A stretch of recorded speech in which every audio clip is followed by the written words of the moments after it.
Bonjour, je m'appelle Justin Leroux. La question qu'on va traiter aujourd'hui, c'est la taxe carbone peut-elle être juste? La taxe carbone, c'est quoi? C'est tout simplement le fait de rendre coûteuses certaines activités qui vont générer des gaz à effet de serre. Les gaz à effet de serre, vous le savez, c'est ce qui cause les dérèglements climatiques qu'on ressent déjà, qui sont le fruit d'émissions de gaz à effet de serre des dernières décennies et même des derniers siècles, depuis la révolution industrielle. Et les gaz à effet de serre qu'on émet aujourd'hui vont se retrouver dans l'atmosphère et vont rester là pendant des décennies et même des siècles. Conduire, par exemple, donc les transports, ça génère aussi énormément de gaz à effet de serre, surtout en France où l'énergie est principalement nucléaire, donc elle est propre, en tout cas en ce qui concerne les dérèglements climatiques. Et donc c'est vraiment une source importante de gaz à effet de serre, c'est les transports. Tout se mélange dans l'atmosphère, ce qui fait que les gaz à effet de serre qu'on émet aujourd'hui vont avoir des impacts, et ça c'est important, dans le futur, pour des générations futures, nous on sera peut-être plus là, et aussi pour le reste de la planète, parce que ça se mélange dans l'atmosphère, et donc nos émissions impactent les émissions de tous les pays du monde, et inversement, les émissions de tous les pays du monde nous impactent en France. Pourquoi une taxe carbone? Une taxe carbone, c'est tout simplement, comme je vous disais, le fait d'augmenter le prix de certaines activités, les activités polluantes, et dans le but de modifier les comportements des acteurs économiques. Les acteurs économiques, ça peut être les entreprises, bien sûr, mais aussi les citoyens comme vous et moi. Quand on s'aperçoit que certaines activités sont plus chères à cause de la taxe que d'autres, on va orienter nos comportements vers ces activités qui sont moins chères. Et donc c'est le but de la taxe carbone. Maintenant, pour les entreprises, ça a cet intérêt-là, surtout que les entreprises, on le sait, sont motivées par le gain financier, hein, c'est ce qui fait tourner l'économie. Donc ça va aussi les inciter à innover pour avoir des procédés de fabrication qui vont être moins intensifs en carbone, comme on dit, donc qui vont générer moins de gaz à effet de serre. Donc ça va générer de l'innovation pour ces entreprises-là. Ça va favoriser l'innovation. Posons-nous la question, pourquoi est-ce que c'est justifié d'avoir une taxe carbone? C'est tout simplement un principe tout bête, hein, que tout le monde comprend et qui en plus est accepté à tous les niveaux, là, que ce soit scientifique, philosophique et même au quotidien, cette idée de tu casses, tu payes. Donc là, quand on génère des gaz à effet de serre, on est en train de dérégler le climat, et donc on doit être tenu responsable des dérèglements qu'on va imposer aux autres, encore une fois, les autres dans le futur et dans d'autres pays. Bon, très bien. Alors, pourquoi le faire avec un prix et pas tout simplement dire aux gens, leur rappeler que chaque fois qu'ils prennent une décision, chaque fois qu'ils décident de conduire, de faire des déplacements, notamment des déplacements non essentiels, que ça va causer des dégâts futurs. Ça, c'est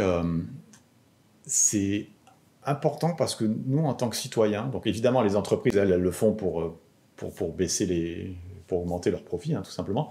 Nous, en tant que personne, en tant que citoyen, c'est un peu plus compliqué que ça parce qu'on a des questions notamment d'habitude, on a des réflexions qu'on fait et puis qu'on ne fait pas de manière aussi complexe tous les jours. Donc, notamment quand on a un déplacement à faire, on se dit, tiens, je vais peut-être prendre la voiture ou pas prendre la voiture ou utiliser un autre mode de transport pour faire 10 km. On ne se dit pas, attends, est-ce que si je fais 10 km en voiture, ça va causer des dégâts futurs dans les autres pays, dans l'avenir, tout ça, les générations. C'est trop compliqué à intégrer comme décision, comme impact qu'on va avoir donc dans nos décisions, et c'est pas quelque chose qu'on va faire tous les jours. Cognitivement, c'est juste trop. Donc, c'est ce qu'on appelle les raccourcis cognitifs qu'on fait.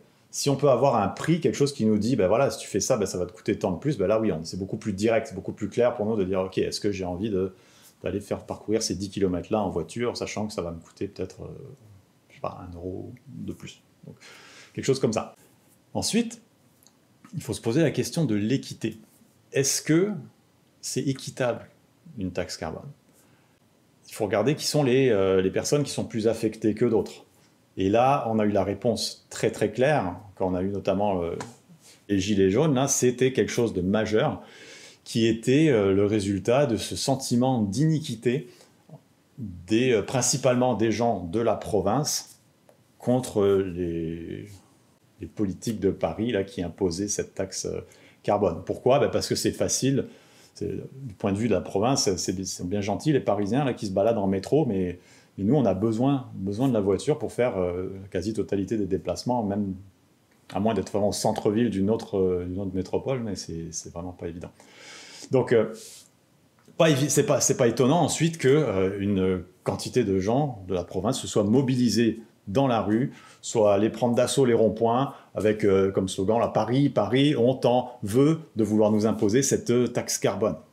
Hein, ce sentiment d'iniquité est là. Et je dis sentiment, perception parce que, alors je ne suis pas là pour trancher est-ce qu'il y a vraiment iniquité ou pas. Par contre, il y a clairement cette question de perception au sens où quand on va faire le plein à la pompe, ben là on les sent passer, la taxe carbone, on la sent passer. En revanche, les gens qui ne voyagent pas en voiture, qui sont, mettons à Paris, qui font leurs courses à pied, qui se font livrer des choses par Amazon, tout ça, ben, on peut avoir le sentiment qu'ils ne payent pas cette taxe, mais ils la payent quand même. Hein. Ils la payent parce qu'il y a du transport qui a été impliqué pour faire voyager les marchandises. Donc, comme je vous le disais, le transport, c'est une part importante des émissions de gaz à effet de serre, et ça, c'est assujetti à la taxe carbone. Donc, ils payent aussi la taxe. Maintenant, encore une fois, les biais cognitifs, les raccourcis cognitifs sont encore là, ce qui fait que quand je paye quelque chose à la pompe, c'est direct, je le sens. En revanche, quand je le paye de manière indirecte, par des frais de port, mettons, ben, c'est pas aussi immédiat. Donc, on a moins de réaction face à ça. Prenons un petit peu de recul là, face à ce mouvement des Gilets jaunes et regardons pourquoi est-ce que finalement c'était tout à fait prévisible. Alors, la première chose, c'est que cette politique de taxe carbone, en fait, n'importe quelle politique climatique qui va viser à changer le comportement des gens, ça ne va pas être bien accueilli par les gens, par définition. Parce qu'on est en train de demander à la population de changer leurs habitudes. On est en train de leur dire, ce que tu faisais avant, ben, c'est pas bien, il faut que tu le fasses différemment, il faut que tu fasses autre chose. Et ça, c'est évident que personne ne va aimer ça. Pourquoi? Ben parce que ce qu'on faisait avant, ben c'était précisément ce qu'on préférait faire, sinon on aurait fait autre chose déjà, hein, sans qu'on nous le demande. Bon, ben là, on nous impose de le faire. Donc clairement, ça va avoir un impact, ça va être accueilli de manière négative. Donc ça, c'est la base. Donc clairement, déjà, ce genre de politique climatique partent avec un handicap, là, si on veut, pour se faire accepter. Donc ça, c'est une chose.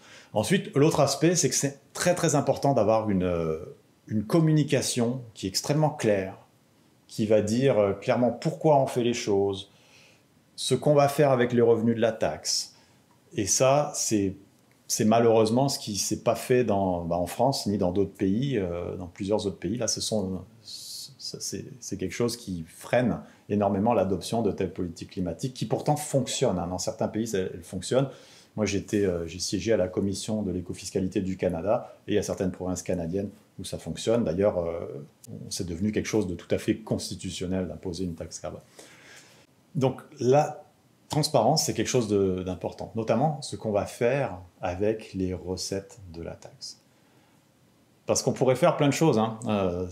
L'avantage, entre guillemets, d'une taxe carbone, c'est que ça génère des recettes pour l'État, et l'État peut choisir de faire ce qu'il veut avec. Alors ça, c'est un peu le problème aussi, surtout dans un climat de méfiance vis-à-vis de l'État. On peut se dire, ouais, ok, ils génèrent des recettes sur notre dos, nous, on a du mal à joindre les deux bouts, il faut qu'on paye plus, et puis l'État, ensuite, va le prendre, puis va faire ce qu'il veut avec. Donc, dans un climat de méfiance, et s'il n'y a pas de transparence, ben là, c'est clair que ça... Gilet jaune. Bon. Ce qui se fait dans certains endroits... Donc le Canada c'en est un, mais c'est pareil dans d'autres pays aussi, c'est qu'on dit aux gens exactement ce qu'on va faire avec la taxe carbone.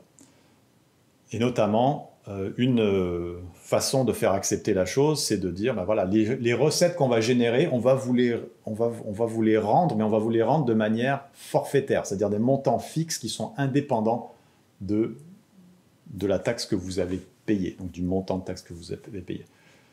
Alors ça marche sur le plan de la théorie économique parce que à partir du moment où le montant que je reçois ne dépend pas des kilomètres que j'ai parcourus en voiture, par exemple, ben, je vais quand même avoir cette incitation à réduire ma consommation d'essence. et je vais quand même pouvoir récupérer le montant. Parce que le montant que je récupère, il est tellement pas du tout impacté finalement par le montant que je vais payer en taxes. Donc ça a cet effet incitatif qui reste là. Et puis il y a aussi l'effet de les gens vont accepter. Pourquoi? Parce que le montant qu'on va donner aux gens, il va évidemment être modulé suivant le revenu des gens. Et à part les tranches les plus riches, on peut arriver à faire en sorte que une très grande majorité de personnes se retrouvent à avoir un pouvoir d'achat qui est accru. Donc ils se retrouvent à payer moins de taxes carbone que ce qu'ils vont recevoir. Bon, ça c'est bien. En revanche, ça a aussi un petit obstacle là, c'est que c'est pas toujours très bien compris et toujours accepté par les gens, parce que l'idée de on va vous prendre de l'argent d'un côté puis on va vous le redonner de l'autre, sur le plan de la théorie économique, ça marche à fond. Puis en plus, moi je baigne là-dedans depuis des années, donc je comprends bien là, mais c'est vrai que on peut se demander si c'est pas un peu une magouille tout ça. Et bon, ça n'en est pas une, mais effectivement, ça peut avoir cette...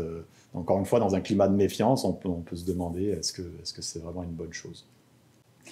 Les économistes, eux, diraient principalement, non, ce qu'il faudrait faire, c'est prendre les recettes de la taxe et puis les mettre là où c'est le mieux pour la société. Et là où c'est le mieux pour la société, généralement, c'est de baisser l'impôt sur le revenu, baisser l'impôt sur les sociétés pour notamment stimuler la croissance économique. Mais ça, c'est souvent mal accepté, même si c'est pourtant quelque chose qu'on considère comme étant un double gain, un double dividende, parce qu'on va réduire les émissions de gaz à effet de serre et en même temps on va réduire les impôts. Donc c'est les deux effets qui se coulent, là, ce qu'on aimerait obtenir.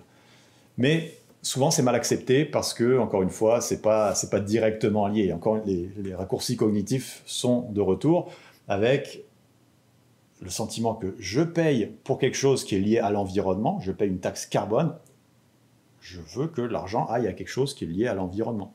Donc souvent, c'est ça qui est le plus accepté par la population. C'est-à-dire que ça va être de l'argent qui va ensuite être étiqueté pour des projets qui sont à nature environnementale. Personnellement, cette idée de prendre de l'argent pour le redonner, moi je trouve que ça fonctionne. Par contre, c'est une méthode que j'aime pas trop. Je vais vous dire pourquoi. C'est que je trouve que ce que ça fait, c'est que ça entérine cette notion qu'on va uniquement accepter une politique si on récupère au moins autant que ce qu'on a donné. Et ça me gêne au sens où on est en train de faire face à un problème mondial qui implique tous les pays du monde, qui implique des générations futures. Et puis là, nous, on est en train de penser à notre petite personne. Est-ce que je vais donner autant moins d'euros que ce que je vais récupérer? Et à ce moment-là, oui, peut-être, là, je signe, là, je vote pour ça. Moi, je trouve ça un petit peu triste. Je trouve qu'on pourrait, en tout cas, moi, je souhaiterais qu'on ait un petit peu plus de solidarité dans cette réflexion-là. Et notamment, personnellement, je milite dans mes recherches pour vraiment aller jusqu'au bout dans cette logique de tu casses, tu payes. C'est-à-dire que l'argent qui est généré par la taxe carbone, cet argent devrait servir à dédommager les victimes des dérèglements climatiques, qu'elles soient futures et qu'elles soient dans d'autres pays. Alors c'est sûr que c'est utopique là, de penser qu'on va donner de l'argent aux autres pays. On n'est pas du tout là dans le débat public en ce moment. Mais l'utopie, ça a quand même des bonnes vertus, notamment d'aller essayer de réfléchir dans certaines directions. Mais évidemment, la taxe carbone, ce n'est pas la seule politique climatique possible, il y en a d'autres, mais elles ont toutes des problèmes. C'est bien évidemment parce qu'elles ont toutes des problèmes qu'on est en train de réfléchir à ces différentes solutions-là, et que s'il y avait une solution qui était meilleure que la taxe carbone à tout point de vue, on ne parlerait même pas de la taxe carbone. Le but pour nous, là, en tant qu'économistes, ce n'est pas de taxer les gens, ce n'est pas ce qu'on veut faire. On veut chercher la meilleure solution possible qui va être la plus efficace, donc la moins coûteuse pour l'économie. Et ça, d'ailleurs, je vais vous en parler d'une solution qui est moins efficace, c'est les subventions. Donc on veut une solution qui est efficace, puis aussi qui est équitable autant que possible. Les subventions, c'est quelque chose qui est très bien accepté par la population, de dire je vais donner de l'argent à des gens qui vont adopter un comportement vertueux, donc par exemple conduire un véhicule électrique, ça c'est considéré comme un comportement vertueux. Bon, super. Mais ça coûte très cher, et ça aussi rencontre des problèmes d'équité, et en plus, ça ne va pas stimuler l'innovation tant que ça pour les entreprises. Alors, concentrons-nous sur l'équité, là, et pourquoi ça coûte cher aussi. Prenons un exemple tout simple, un peu analogue là. Supposons qu'on souhaite que les gens fument moins. On souhaite faire réduire la consommation de cigarettes des gens. Puis là, on va les encourager, plutôt que de les taxer. Hein, on les taxe déjà pas mal, mais maintenant, supposons qu'on y aille avec cette notion de subvention. Et on va donner de l'argent à ceux qui fument moins. Donc les gros fumeurs, on leur donne moins d'argent que les petits fumeurs. Et même les non-fumeurs, on va leur donner plein d'argent. Et là, le problème, c'est que on a des gens qui fument peu ou qui fument pas par choix. Et on va quand même leur donner de l'argent. Donc c'est super coûteux et ça ne va pas modifier leur comportement. Nous, ce qu'on veut, c'est vraiment l'argent qui soit utile, là, qui va modifier le comportement des gens. Donc ça va modifier le comportement de certaines personnes et on va devoir payer tout le monde. Bon, alors mettons qu'on décide que les non-fumeurs, on ne leur donne pas d'argent et qu'à la place, on va récompenser des réductions du nombre de cigarettes fumées par jour. Très bien. Ben là, problème aussi, parce que on va mesurer, on va dire, bon voilà, l'année dernière, vous avez fumé tant de cigarettes, maintenant vous fumez moins de cigarettes, super, on va vous récompenser en fonction du nombre de cigarettes fumées, réduites. Et là, le problème est entier parce qu'on va peut-être avoir des gens qui, avant même que la mesure soit mise en place, ont décidé de réduire leur consommation de cigarettes, et ils se retrouvent à fumer 3 clopes par jour, mettons, là, les 3 clopes essentielles de leur journée. Et réduire de 3 clopes à 2 ou à 1 ou à 0, c'est beaucoup plus dur que quelqu'un qui fumait 20 clopes et puis qui réduit à 15. Donc là, on va donner plus d'argent à la personne qui est en train de faire sa réduction de 20 à 15 qu'à la personne qui réduit de 3 à un peu moins, alors qu'elle a déjà fait les efforts. Donc c'est un peu c'est injuste au sens où cette personne a déjà fait les efforts puis elle n'est pas récompensée, alors qu'une personne qui a attendu qu'on rende ça financièrement intéressant pour le faire. Donc là aussi, il y a des problèmes d'iniquité. Dans tous les cas, il va y avoir des questions, il va y avoir des gens qui vont être plus contents que d'autres, il va y avoir des gagnants, il va y avoir des perdants. Et ce qu'il va falloir faire pour aller de l'avant, c'est vraiment accepter en tant que société, accepter que tout le monde ne va peut-être pas être traité exactement de la même manière, qu'il va peut-être y avoir des écarts. Alors évidemment, tous les économistes s'entendent sur le fait que les plus démunis doivent être protégés, peut-être même intégralement de ces taxes-là. Et évidemment que les plus riches doivent payer plus que les plus pauvres. Ça fait pas l'objet de controverses, hein, mais c'est vraiment les leçons là qu'on voit dans les expériences de plein de pays, c'est qu'il faut vraiment que la communication soit irréprochable et qu'il y ait une transparence vraiment très très très claire. Et donc là, c'est une question de débat public. C'est pas une question de la taxe carbone est bien ou c'est pas bien. Là, la taxe carbone, c'est pas le problème. Le problème, c'est où est-ce qu'on est en tant que société, où est-ce qu'on en est dans le débat public pour arriver à faire les meilleures choses. Donc avant de vous laisser, je voulais vous montrer, vous suggérer 2 lectures qui sont des lectures assez accessibles et intéressantes. Le livre de Christian Gaulier sur le climat après la fin du mois, qui explique pourquoi une taxe carbone c'est quelque chose d'intéressant. Alors je ne suis pas d'accord avec tout, notamment il y a cette discussion de si on récupère plus que ce qu'on paye, à ce moment-là c'est bien, mais bon, encore une fois, je vous ai donné mon avis là-dessus, mais globalement il y a des arguments qui sont intéressants là-dedans. Ça c'est quelque chose qui est plus sur les raccourcis cognitifs et sur globalement comment est-ce que notre cerveau, pour le meilleur et pour le pire, prend des raccourcis. Ça c'est Daniel Kahneman, donc prix Nobel d'économie j'ai déjà oublié l'année, 2002 peut-être. Ça s'appelle Thinking Fast and Slow, c'est sur le fait que notre cerveau nous joue des tours, mais souvent pour notre bien, pas toujours, mais évidemment. Et ça, c'est quelque chose qui, comme lecture, là, c'est un petit peu moins accessible. Bon, c'est en français, ça existe en français aussi. Mais en fait, c'est vraiment bien écrit et franchement, c'est super. Donc ça, moi, je vous recommande ça, là, indépendamment de si vous êtes intéressé par le climat ou pas. Là, ça parle pas du tout de taxe carbone, ça parle vraiment de comment fonctionne notre cerveau. Donc, je vous souhaite une bonne continuation et à bientôt. Merci.